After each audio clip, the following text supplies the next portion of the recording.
Hey guys what's up, welcome to the class. दोस्तों आज हैं हम लेक्चर नंबर 4 पे आ गए दोस्तों। तो आज हम देखने वाले हैं, क्या देखेंगे, tension, normal and free body diagram. तो दोस्तों हम मैकेनिक्स स्टार्ट हो रही है भाई। तुम्हें मैकेनिक्स में वो डब्बे वब्बे घूमते रहते ना, तो घूमते नहीं है डब्बे, सॉरी, स्लाइड करते रहते हैं, रस्सी वस्सी लगी है, पुली लगा है, क्या क्या लगा है, हम वो सब चीज़ों पे आने वाले हैं। मज़ा आने लगेगा। फिजिक्स की अच्छी अच्छी प्रॉब्लम्स हम सॉल्व करने वाले हैं। लॉज ऑफ मोशन अब कोर स्टार्ट होना शुरू हो गया है। लेकिन इसमें क्या होता है कि तरह तरह के फोर्सेस लगते होते हैं। तो स्टार्ट हम करेंगे कि कौन-कौन से फोर्सेस लगते हैं भाई। तो आज हम देखने वाले हैं टेंशन। टेंशन मत लेना, सब कुछ एकदम अच्छे से क्लियर करेंगे। फिर हम देखेंगे नॉर्मल, तुम्हें पागल नहीं होने देंगे, नॉर्मल ही रखा जाएगा गाइस। और फिर फ्री बॉडी डायग्राम कैसे बनाया जाता है, ये सारी चीज़ें देखने वाले हैं। तो मज़ा आएगा, काफ़ी सारी चीज़ें अपने को ड्रॉ भी करना पड़ेगा। और दोस्तों मैकेनिक्स में ड्रॉ करना चीज़ों को, ठीक, ड्रॉ इसलिए करना क्योंकि ड्रॉ करते हैं तो अच्छे से चीज़ें विजुलाइज कर पाते हो, अच्छे से चीज़ों को समझ पाते हो। भाई कोई फोर्स ऐसे लगा तो क्यों लगा, उसके वाले कंपोनेंट ऐसे हुए तो क्यों है। तो ये सारी चीज़ें जो मास्टर कर लेता है वही तो फिर सेलेक्ट भी होगा। तो यार अच्छे से पढ़ाई करेंगे। चलो तो स्टार्ट करते हैं दोस्तों क्लास को। मेरा नाम है विक्रांत किरार, आपका दोस्त, आपका गाइस एंड आपका एजुकेटर। आ जाओ यार, शुरू करते हैं। ऐसे बड़ा अजीब सा लगता है यार एजुकेटर बोलते हुए, हैं। चलो, कल की क्लास के आगे से कंटिन्यू कर रहे हैं, बट फोर्सेस इन मैकेनिक्स। तो मैकेनिक्स की बात करें उससे पहले हम देख लेते हैं कि हमारी दुनिया में जितने भी फोर्सेस होते हैं दोस्तों, ये वैसे तो एनसीईआरटी में एकदम फिजिकल वर्ल्ड जो पढ़ाया जाता है वहाँ पे बताया जाता है कि कौन कौन से फोर्सेस होते हैं। तो हमारे पास वैसे तो दुनिया है दोस्तों, फोर फंडामेंटल फंडामेंटल फोर्सेस। इसका मतलब क्या हो गया? अरे यार दुनिया में जितने भी फोर्सेस लगते हैं ना, वो इन चार फंडामेंटल फोर्सेस में से ही कोई ना कोई सा फोर्स है। इसका ये मतलब हो गया। तो भाई वो कौन कौन से चार हैं? सबसे पहला तो वो जो हम सब पे लगता है, हम सब पे लगता है दोस्तों, क्या लगता है? Gravitational, gravitational, gravitational force. ठीक है, ये तो लग ही रहा है सभी पे। फिर दूसरा कौन सा है दोस्तों? दूसरा है इलेक्ट्रोस्टैटिक्स, है ना, इलेक्ट्रोस्टैटिक्स या इलेक्ट्रोमैग्नेटिक बोलते हैं इसको, इलेक्ट्रोमैग्नेटिक फोर्स, है ना। तीसरा होता है दोस्तों, तीसरा अब मैं लिखवा देता हूँ इसको, ठीक है, स्ट्रॉन्ग, स्ट्रॉन्ग न्यूक्लियर फोर्स। और फिर चौथा हो जाता है अपने पास, एक स्ट्रॉन्ग हो गया तो चौथा कर दो अपने पास वीक न्यूक्लियर फोर्स। तो ये हमारे पास चार फंडामेंटल फोर्सेस होते हैं, चार फंडामेंटल फोर्सेस इन नेचर है। कोई भी दुनिया का फोर्स लग रहा होगा ना, इन्हीं में से कोई सा एक वो होने वाला है। अच्छा सही बात है। ग्रेविटेशनल फोर्स हम सब जानते हैं, जो है यार हमें अर्थ खींच लेती है। कोई भी दो ऑब्जेक्ट जिनमें मास होता है उनके बीच में ग्रेविटेशनल फोर्स लगता है। कोई भी दो ऑब्जेक्ट जिनमें चार्ज होता है उनमें इलेक्ट्रोमैग्नेटिक फोर्सेस लगता है। और फिर ये स्ट्रॉन्ग न्यूक्लियर फोर्सेस दोस्तों, अब जो न्यूक्लियर के अंदर न्यूक्लियॉन्स वगैरह होते हैं ना, उनके ऊपर फोर्सेस लगते हैं। और वीक न्यूक्लियर फोर्सेस उनके भी अंदर की कुछ अलग ही चीज़ें हो जाती हैं। तो ये जो दो हैं ये तो अपन पढ़ते ही नहीं है, है ना। ये क्या है और क्यों है ना, इररेलेवेंट ऐसे लिख दो, these are irrelevant in mechanics. या हमारे लिए किसी काम की नहीं। पूरी आपकी 11 12 की फिजिक्स निकल जाएगी, इसके अंदर अपने को घुसना ही नहीं है। हाँ, हमें ये पता है कि ये सबसे वीक होता है लेकिन सबसे दूर तक लगता है ना। ये ज़्यादा सबसे ज़्यादा स्ट्रांग हो जाते हैं लेकिन ये बहुत छोटे डिस्टेंस में लगते हैं। ठीक है, जैसे ही डिस्टेंस बढ़ाओगे वो लगता ही नहीं है, फिर बहुत ही कम हो जाता है। तो इसलिए ये सब न्यूक्लियस वगैरह में ही लगते रहते हैं, हमें बाहर पता ही नहीं चलता। हमें तो इलेक्ट्रोमैग्नेटिक फोर्सेज जो चार्ज में रिपल्शन होता है वो सारी चीज़ें पता चल जाती हैं, और ये सब चीज़ें हो रही होती हैं। ठीक है, तो ये फोर फंडामेंटल फोर्सेज हो गए हमारे नेचर में। लेकिन अब हमारे काम के कौन से फोर्सेस यार, मैकेनिक्स में कौन से वाले आने वाले, एक बार उसकी भी लिस्ट लिख लें। तो दोस्तों आज हम जो जो पढ़ने वाले हैं, आज नहीं पढ़ रहे हैं, हमको बहुत सारे पढ़ने हैं। ठीक है, तो forces in mechanic, common forces जो हम पढ़ने वाले हैं। तो आ जाओ, अब हम लिख रहे हैं common common forces in mechanics. तो दोस्तों सबसे पहले आ जाता है अपने पास, सबसे पहले आ जाएगा अपने पास ग्रेविटेशनल फोर्स, ग्रेविटेशनल फोर्स। ये तो अपने को पढ़ना ही पढ़ना है। हर एक ब्लॉक को तुम देखोगे वो लटका हुआ है पुली से, तो वो नीचे आता है। क्यों आता है यार? क्योंकि उसके ऊपर ग्रेविटेशनल फोर्स लग रहा है। ठीक है। उसके बाद इलेक्ट्रोस्टैटिक भी लग सकता है, लेकिन हम मैकेनिक्स में ऐसे नहीं पढ़ते, ठीक है? उसको अलग तरीके से देखेंगे। यहाँ पे देखो क्या होता है, हम बात करते हैं यार रस्सी से पकड़ के खींच लिया, रस्सी से पकड़ के खींच लिया, यानी कि टेंशन एक फ़ोर्स लग रहा होगा उसमें, ठीक है? टेंशन लग जाएगा।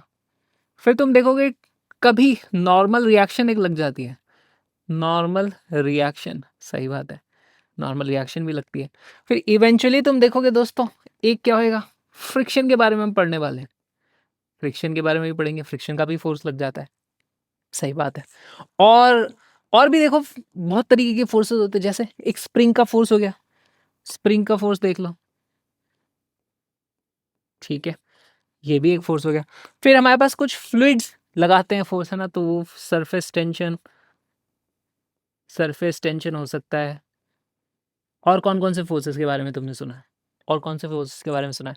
और होते हैं दोस्तों अपने पास, एक तुमने सुना है वो एयर ड्रैग लगता रहता है, हैं? कभी हमने किसी पत्थर को फेंक दिया, तो ग्रेविटी तो उसको नीचे खींच ही रही है, एक एयर ड्रैग भी लगता है, एयर रेजिस्टेंस बोल लो, या विस्कस फ़ोर्सेस, पानी के अंदर जाता है तो विस्कस फ़ोर्सेस, फ्लूइड्स के अंदर विस्कस फ़ोर्सेस लगते हैं। अपने को नहीं पढ़ना ये सब, लेकिन इसके बारे में हाँ, नाम ज़रूर लिखूँगा मैं यहाँ पे, है ना? हमारे पास एयर ड्रैग, या ड्रैग या विस्कस लिख लो, है ना? ड्रैग या फिर फ़ोर्सेस। तो ये जितने भी तरह के फोर्सेस हैं, भांति-भांति के फोर्सेस लगते रहते हैं, ठीक है? भांति-भांति के फोर्सेस लगते रहते हैं। और पानी में और कौन-सा फोर्स लग जाता है? बॉयंट फोर्स लगता है, बॉयंट फोर्स। बॉयंट फोर्स क्या होता है? जो कोई चीज़ को डूबने नहीं देता। तो इस तरीके से बहुत सारे तरीके के और भी कुछ, क्या पता कोई फोर्स तुम्हें अपन पढ़ेंगे, सारी की सारी लिस्ट लिखने की ज़रूरत नहीं है, लेकिन ये जितने भी है ना दोस्तों, ये जितने भी हैं, ये सारे के सारे आप माइक्रोस्कोपिक लेवल पे देखोगे, है ना? माइक्रोस्कोपिक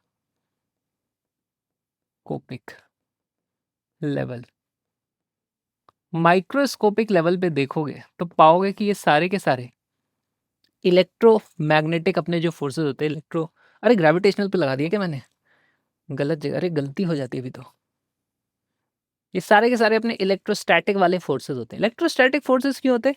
क्योंकि यार इसमें हो क्या रहा है, टेंशन मतलब कोई चीज़ को अपन ऐसे खींच रहे हैं, तो पकड़ के खींच रहे का मतलब क्या है? यार यहाँ पे हमारे कुछ मॉलिक्यूल्स होंगे, यहाँ पे भी कुछ मॉलिक्यूल्स होंगे। मॉलिक्यूल इनफैक्ट आपस में टच भी नहीं करते, उसको हम इतना पास ले आते हैं कि वो आपस में रिपेल करने लग जाते हैं, और वो फोर्स इतना स्ट्रांग होता है कि हमको लगता है अच्छा मैं इसको टच करके इधर खींच दे रहा हूँ। भाई मैं टच ही नहीं कर रहा, हम आपस में कभी एक दूसरे को रियली टच भी नहीं कर सकते, क्योंकि हमारे एटम्स मॉलिक्यूल्स जो है ना आपस में रिपेल करने लग जाते हैं, चार्ज पार्टिकल्स है वो, तो टच वच नहीं होता वहाँ पे, इलेक्ट्रॉन इलेक्ट्रॉन रिपल्शन अच्छा खासा होता रहता है हमारे पास, ठीक है? तो ये सबको आप देखोगे, नॉर्मल रिएक्शन है, फ्रिक्शन है, स्प्रिंग है, ड्रैग, विस्कस, कोई भी कांटेक्ट फोर्स मान लो, है ना? एनी कांटेक्ट फोर्स, है ना? Contact force, any contact force लिख देते हैं इसको अपन, any contact force. Contact force क्या होता है? या जो भी फोर्स कांटेक्ट में आने से लगता है। वैसे अभी मैंने तुम्हें बोला कि कोई, हम तो कांटेक्ट में आ ही नहीं सकते, हम तो एक दूसरे को टच ही नहीं कर सकते, तो यस, टच नहीं कर सकते। अब यहाँ पे एक माइक्रोस्कोपिक और मैक्रोस्कोपिक बात होती है। देखो माइक्रोस्कोपिक का मतलब क्या हो गया, माइक्रोस्कोप से घुस गए एकदम डिटेल में, अंदर चले गए, वहां पे जाकर के बातें कर रहे हैं। मैक्रोस्कोपिक क्या हो गया, माइक्रोस्कोप में नहीं घुसेंगे, थोड़ा बड़ी बड़ी बातें करेंगे। जैसे मैंने इस पेन को पकड़ रखा है, पकड़ रखा है, ये मैक्रोस्कोपिक बात है। लेकिन क्या रियलिटी में मैंने इसको पकड़ रखा है? यार मेरे हाथ के मॉलिक्यूल्स और इसके मॉलिक्यूल्स आपस में इतना पास आ गए कि उनका रिपल्शन इतना बढ़ गया कि अब ये नीचे नहीं आ पा रहा, है ना? तो वो हवा में एक्चुअली मैंने टच नहीं किया। तो माइक्रोस्कोपिक बात ये है, मैंने इसको टच नहीं किया, मैं कर ही नहीं सकता। मैक्रोस्कोपिक बात क्या है? हाँ, मैंने पकड़ रखा है इसको। गाइस हमने पहली बार ये बात कर ली और आखिरी बात कर ली। आज के बाद हम ये बात कभी नहीं करेंगे कि भाई हमने इसको पकड़ा है, ये कॉन्टैक्ट फ़ोर्स है, कौन-सा फ़ोर्स है, कोई बात नहीं करनी अपने को, ठीक है? These are contact forces, okay. लेकिन ये सब होते भी क्या है? ये दोनों क्या है? ये फ़ील्ड फ़ोर्स भी है ना? फ़ील्ड फ़ोर्स है का मतलब क्या है? देखो, फ़ील्ड फ़ोर्स का मतलब है दूर से ही बिना छुए फ़ोर्स लगा दिया। जैसे अगर मैं आसमान में उछक भी जाऊँ, कूद जाऊँ, तो भी मेरे को अर्थ अपनी तरफ खींच लेती है। उसने मेरे को पकड़ के तो नहीं खींचा है, उसने कुछ ग्रेविटेशनल फ़ील्ड बनाया, उसमें मैं मास था, तो मेरे को पकड़ के खींच लिया। सेम चीज़ मैग्नेट को आप देखा होगा, 2 आपस में रिपेल करते हैं। मैग्नेट असली में आकर के टच तो नहीं किया था, कॉन्टैक्ट तो नहीं हुआ था, एक फ़ील्ड क्रिएट किया, मैग्नेटिक फ़ील्ड, उसके कारण पुश या पुल वहाँ पे हो जाता है। तो उनको बोला जाता है दोस्तों फ़ील्ड फ़ोर्सेस।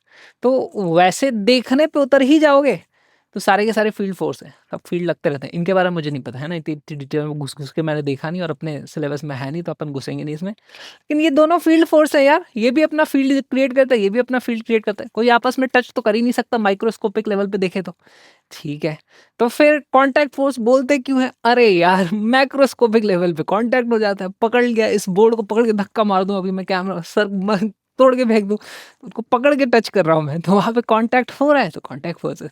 तो ये सब कांटेक्ट फोर्स है, ये सारे के सारे these are all contact forces, these are all contact forces. ये सब के सब हमारे कांटेक्ट फोर्सेस हैं, सब में किसी ना किसी तरीके का कांटेक्ट होता है ना, ये सारे के सारे they are all contact forces. वैसे बात करेंगे मैकेनिक्स की, बात करेंगे तो मैकेनिक्स में ये है फील्ड फोर्स, ठीक है। और माइक्रोस्कोपिक लेवल पे तो सभी फिर हमारे पास फील्ड फोर्स है। बस खत्म हो गया, आज के बाद ये बात कभी नहीं करना, दोबारा बात नहीं करने वाला। लिखना चाहते हो तो इसको लिखो, लिखना चाहते हो तो इसको लिखो, लिखें लिखें लिखें। हाँ, अब आ जाओ दोस्तों फ्री बॉडी डायग्राम पे। तो what is free body diagram? तुमने सुना होगा, इसको अपन एक और नाम से बोलते हैं भाई, एफबीडी बनाओ किसी भी क्वेश्चन में, FBD. What is FBD? Free body diagram is a diagram, ये होता है अपना diagram, diagram of an object showing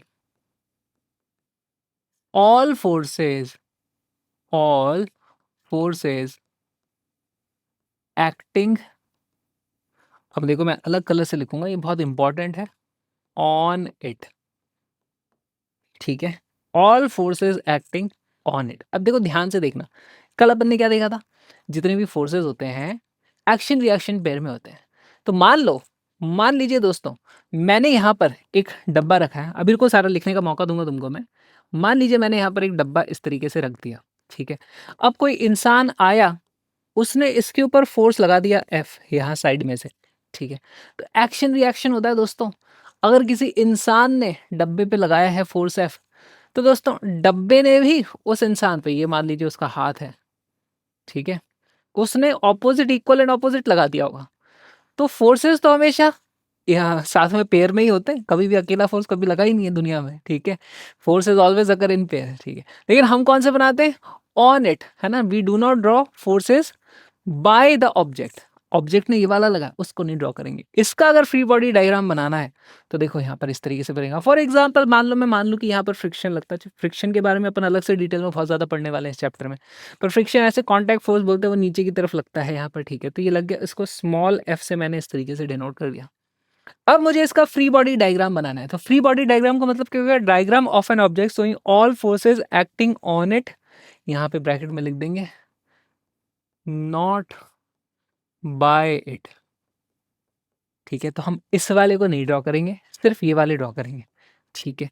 ठीक है जी, तो आ जाओ दोस्तों, यहाँ पर हमारे पास इस तरीके से डब्बा बना दिया, डब्बा बना दिया। फोर्स यहाँ पर मैं इस तरीके से दिखा दूंगा यार, इसके ऊपर एक फोर्स लग रहा था इस तरीके से कैपिटल एफ, दूसरा फोर्स इसके ऊपर लग रहा था फ्रिक्शन का। अब देखो दोस्तों, फोर्स फ्रिक्शन का नीचे लगता है, लेकिन मैं यहाँ पर ऐसे भी बना सकता हूँ इस तरीके से कि यार ये फ्रिक्शन का फोर्स एफ इस तरीके से लग गया होगा, ऐसे भी ड्रॉ कर सकते हो। नहीं ड्रॉ करना है ऐसे, तो आप ऐसे भी ड्रॉ कर सकते हो। देखो आप चाहो तो यहाँ पे भी ऐसे ड्रॉ कर सकते हो, या फिर आप चाहो तो यहाँ से ऐसे भी ड्रॉ कर सकते हो फ्रिक्शन का फोर्स, क्योंकि डायरेक्शन तो इसी तरफ लगने वाला है अपने पास। पर मैं उसको हमेशा नीचे की तरफ यहाँ पे इस तरीके से ड्रॉ कर देता हूँ, भाई फ्रिक्शन का फोर्स ऐसे लग गया होगा। बट क्या हमने सारे के सारे फोर्सेस बना दिए? नहीं बनाए दोस्तों, अभी भी कुछ रह गया हमारे पास। अच्छा क्या? एक सभी के ऊपर ग्रेविटेशनल फोर्स तो लगता ही है, एम जी। कहाँ से आ गया, कहाँ से आ गया, अभी देखने वाले हैं थोड़ी देर में, ठीक है। और साथ में एम जी लगा है, लेकिन ये नीचे तो नहीं जा रहा है, नीचे जाने से कौन रोक रहा है? तो यहाँ पर हमारे पास एक इस तरीके से फ्लोर रखा हुआ है, वो फ्लोर इसको नीचे जाने से रोक रहा है, उसके ऊपर कुछ फोर्स लगाता है जिसको हम बोलते हैं नॉर्मल रिएक्शन, एन से लिखते हैं। कहाँ से आएगा ये? अरे सब देखेंगे, नॉर्मल रिएक्शन, ग्रेविटेशनल फोर्स आज देखना ही है हमें, टेंशन फोर्स। पर अभी फ्री बॉडी डायग्राम बना रहे थे तो मैं बस बना के बता रहा हूँ। कभी ऐसे कोई ब्लॉक रखा है और किसी ने फोर्स लगा दिया, तो एक फ्रिक्शन तुम्हें समझ में आ जाएगा, लेकिन हो सकता है इन दोनों फोर्सेस को तुम इग्नोर कर जाओ। तो उनको इग्नोर ना करें, इसलिए हम बनाते हैं। डब्बे को हमने आइसोलेट कर लिया, यहाँ पे देखो मैंने ग्राउंड नहीं बनाया, कुछ भी नहीं बनाया, इस तरीके से मैंने फोर्सेस को बना दिया। अच्छा, कई बार ऐसा भी नहीं करते अपन, देखो इसको और छोटा करें। मैंने कहा यार हम एक अज्यूम कर लो कि एक पॉइंट ऑब्जेक्ट है, तो इसी का पॉइंट ऑब्जेक्ट वर्जन भी बना सकते हो, पॉइंट ऑब्जेक्ट, पॉइंट ऑब्जेक्ट का मतलब क्या है? यार मान लो कि वो एक पॉइंट ऑब्जेक्ट है, एक डॉट है बस। अब बताओ उसके ऊपर कौन-कौन से फोर्सेस लग रहे हैं? तो डब्बे के ऊपर देखो, ये फोर्स लगा था ऐसे F, सही बात है, ठीक है? तो F लगा था ऐसे, अब मैं उसको यहाँ पर ऐसे बना सकता हूँ, इस तरीके से कैपिटल F, ठीक। फिर एक फ्रिक्शन का फोर्स लगा था वापस, तो अब देखो वो यहाँ पर ऐसे बनाऊंगा, घचड़-पचड़ हो गई एक दूसरे के ऊपर, है ना? तो यहाँ पर ऐसे भी बना सकता हूँ या फिर मैं ऐसे भी बना सकता हूँ, इस तरीके से फ्रिक्शन का फोर्स F। या फिर मैं उल्टा भी कर सकता हूँ कि यार यहाँ पर मैं इस तरीके से, मुझे मालूम है फ्रिक्शन लगने वाला है, तो इधर कर देते भाई, इधर लगा था फ्रिक्शन का फोर्स F, इसके ऊपर इस दिशा में लग रहा था कैपिटल F, और इसके ऊपर ऊपर की तरफ लग रहा था इस तरीके से नॉर्मल रिएक्शन N, और इसके ऊपर नीचे की तरफ लग रहा था इस तरीके से एक फोर्स ग्रेविटेशन का mg। चार फोर्स लग रहे थे, चारों को मैंने वहां पर बना दिया। तो फ्री बॉडी डायग्राम ऐसे भी बना सकते हो आप, ऐसे बनाया जाए तो भी आपको समझ में आना चाहिए। इन दोनों में टेक्निकली कोई भी अंतर नहीं है, क्योंकि हम सभी ऑब्जेक्ट्स को जब तक वो रोटेट नहीं कर रही है ना, जब तक रोटेशन नहीं हो रहा है, रोटेशन में दिक्कत आ जाएगी। रोटेशन में पता चलता है कि अच्छा ये नॉर्मल रिएक्शन यहाँ से लग रहा है, यहाँ से लग रहा है, दिक्कत आ जाती है भाई, डब्बा वब्बा घूम जाता है।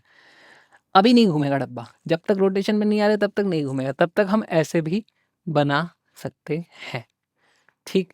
फोर्सेस को हवा में मूव करने से कुछ नहीं होता, ठीक है। उसका एंगल चेंज कर दूंगा तो दिक्कत हो जाएगी, तो एंगल नहीं चेंज करना, नॉर्मल देखो, नॉर्मल ऐसे कैसे है, फ्रिक्शन पीछे की तरफ लग रहा था, पीछे की तरफ ही लग रहा है।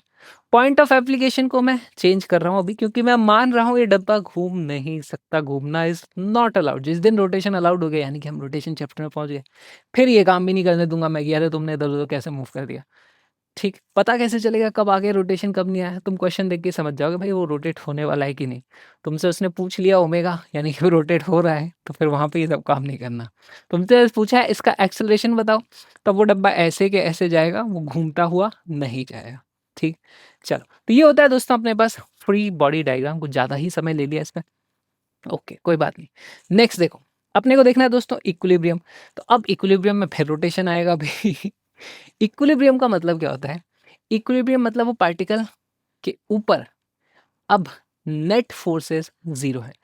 टेक्निकली तो इक्विलिब्रियम का मतलब होता है एफ नेट, कौन से वाले, external, is equal to zero होना चाहिए।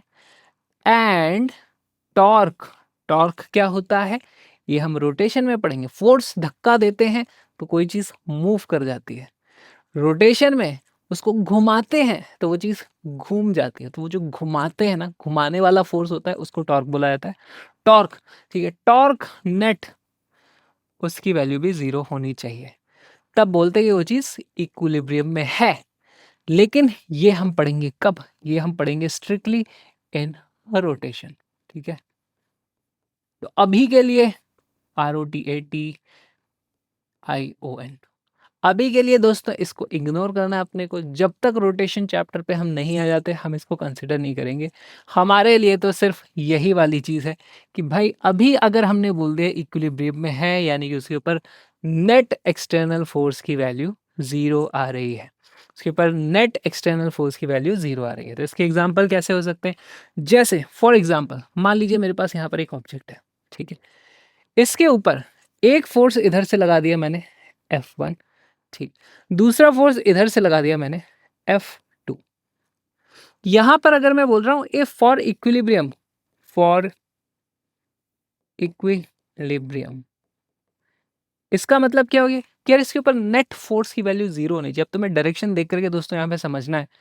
मैं बोल सकता हूँ कि F1 और F2 का मैग्नीट्यूड बराबर होने वाला है। मैं ये भी देख रहा हूँ कि वो अलग अलग दिशा में है, इसलिए तो मैं क्या बोलूंगा यहाँ पर, मैं बोल दूंगा दोस्तों एफ वेक्टर नहीं लगाऊंगा, सिर्फ मैग्नीट्यूड की बात है। F1 is equal to F2। Clear clear clear. अच्छा, ऐसे ही और एक क्वेश्चन बन सकता है। मान लो मैंने यहाँ पर एक पार्टिकल रखा हुआ है, अब की बार देखना है, इसके ऊपर तीन अलग अलग फोर्सेस लगाऊंगा मैं। मान लो इधर लग रहा है F1, अब की बार वेक्टर में लिखूंगा, इधर लगा दिया F2। अब की बार वेक्टर में लिखूंगा, इधर लगा दिया ऐसे F3। अब की बार वेक्टर में लिखा है, ठीक है। तो अब मैं कैसे लिखूंगा? अलग अलग फोर्स से लग रहे हैं। अब मेरे को इनका डायरेक्शन यहाँ पे तो क्लियरली दिख रहा था, दोनों एकदम ऑपोजिट है। अगर मैग्नीट्यूड बराबर हो गया तो डायरेक्शन तो कैंसिल करने वाला ही था, मैग्नीट्यूड बस बराबर करने की जरूरत थी, इसलिए मैंने मैग्नीट्यूड बराबर करने की इक्वेशन लिख दी थी यहाँ पे। यहाँ पे डायरेक्शन इधर-उधर जा रहा है कहीं पे भी? ऐसे नहीं कर सकते। यहाँ पर हमें क्या करना पड़ेगा? फॉर इक्विलिब्रियम यहाँ पे कैसे लिखेंगे दोस्तों? फॉर इक्विलिब्रियम क्या लिख दोगे? क्या लिख दोगे? हमें पता है इक्विलिब्रियम के लिए एफ नेट है ना, एक्सटर्नल, उसकी वैल्यू 0 होनी चाहिए वेक्टर फॉर्म में। ये होती है रियलिटी में इक्वेशन। अरे दोस्तों यहाँ पे ये भी वेक्टर होता है, वेक्टर लगा लेना, ठीक है। तो इसको लिखने का ये सेम ही काम करेंगे अपन, लेकिन अब क्योंकि अलग अलग दिशा में आ गया ना, इनके कंपोनेंट तोड़ तोड़ के बराबर करने होते हैं अपने को। कैसे करते हैं सब देखेंगे इसी चैप्टर में, यही तो काम है अपना। पर लिखने के लिए मैं क्या लिख दूंगा दोस्तों? हम बोल देंगे भाई हमारे पास F1 vector plus F2 vector plus F3 vector is equal to 0। ठीक है, ऐसे लिख देंगे। सही बात है। अगर ये मुझे वेक्टर फोर्सेस दिए होते ना, वेक्टर F1 वेक्टर F2 है ना, if given in vector form, तो मैं कैसे लिखता यहाँ पर मैं लिखता F1 vector plus F2 vector is equal to 0।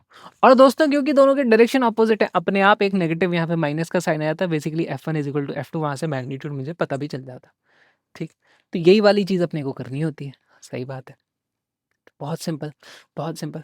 अच्छा, अब वेक्टर फॉर्म की बात हो रही है तो आ जाओ यहाँ पे एक चीज और देख लेते हैं। वेक्टर फॉर्म की बात हो रही है दोस्तों, वेक्टर का मतलब क्या होता है यार? वेक्टर का मतलब होता है इसके एक्स कंपोनेंट होंगे, इसके वाई कंपोनेंट होंगे, इसके जेड कंपोनेंट होंगे। सही बात है। अगर इन तीनों के कुछ आई कैप होगा, जे कैप होगा, के कैप होगा, इसका भी आई कैप जे कैप के कैप होगा, इसका भी आई कैप जे कैप के कैप होगा। सही बात है, वेक्टर में तो ऐसा ही होता है। ओके, और जब किन्हीं वेक्टर्स को ऐड करते हैं तो उनके आई कैप सारे ऐड हो जाते हैं, जे कैप सारे ऐड हो जाते हैं, के कैप सारे ऐड हो जाते हैं। हाँ, ये वाली बात भी सही है। ठीक है, तो जब सारे अलग अलग ऐड हो रहे हैं फिर भी 0 आ रहे हैं, यानी कि सारे एक्स वालों को जोड़ोगे तो भी 0 आना चाहिए, सारे वाई वालों को जोड़ोगे तो भी 0 आना चाहिए, सारे जेड वालों को जोड़ोगे तो भी 0 आना चाहिए। और उसी को लिखने का एक तरीका होता है। लिखने का तरीका क्या होता है? जब भी हम जोड़ते हैं तो उसको क्या बोलते हैं? समेशन, है ना। तो ऐसे लिखते हैं समेशन। ठीक है, किसका सम कर दिया भाई? एक्स वाले सभी फोर्सेस का। ठीक है, अब उसमें F1 F2 F, ओ डर गया मैं। सिरी चालू हो गया अचानक से, उसको लगा मैं सिरी से बात कर रहा हूँ। S1 किया ना सिरी। ए सिरी क्या कर रहा है यार? डरा देगा क्या क्लास के बीच में? प्रोफेशनल रेसलिंग देखो दोस्तों क्या सर्च करके बता रहा है मुझे। I found this on the web for professional rent. Check it out. नहीं नहीं, मेरे को नहीं लड़ना यार दोस्तों। एआई हावी होती जा रही है, हमें बच के रहना, सतर्क रहना। कब सुन के कभी रेसलिंग करने आ जाए हमें नहीं पता। चलो तो हाँ, मैं बोल रहा था यार, इनके सबके एक्स कंपोनेंट को भी जोड़ दूंगा तो बोलूंगा यार सबको मैंने जोड़ा तो वो एक्स कंपोनेंट भी 0 है। ठीक है, इसके ऊपर वेक्टर नहीं लगाते क्योंकि इसका मतलब क्या है? सभी फोर्सेस का एक्स कंपोनेंट, जो कि अपने आप में एक मैग्नीट्यूड होता है, वो कभी भी वेक्टर नहीं होता। एक्स कंपोनेंट है उसका, एक्स टुकड़ा, वो 5 होगा क्योंकि दिशा तो उसकी पक्की है, एक्स है, तो यहाँ पे कभी वेक्टर नहीं लगता। ठीक है, सिमिलरली मैं लिखूंगा ऐसे समेशन। गाइस, अगर तुमको ये वीडियो पसंद आ रहा है तो आप फुल वीडियो को देखने के लिए यार आपको आना पड़ेगा ऐप पे, क्योंकि वहाँ पर अपन ने देखो पूरा जो आज तो काफ़ी ज़्यादा एफबीडी की वगैरह की प्रैक्टिस करी है, किस तरीके से कंपोनेंट्स तोड़ने हैं, शॉर्ट ट्रिक क्या होती है, लामीज थ्योरम से हम सारे के सारे कर रहे हैं। तो काफ़ी अच्छे से आज गाइस प्रैक्टिस हुई है। लेकिन पूरा का पूरा वीडियो सिर्फ और सिर्फ अपनी ऐप पे अवेलेबल है यूट्यूब पे। मैं स्टार्टिंग का सिर्फ 20 मिनट के आसपास की क्लिप डालता हूँ, कोर्स पूरी अच्छे से प्रैक्टिस भी अपन करते हैं। Link is in the description. आ जाओ, I will see you in the full course. आज जल्दी से आ जाओ बस।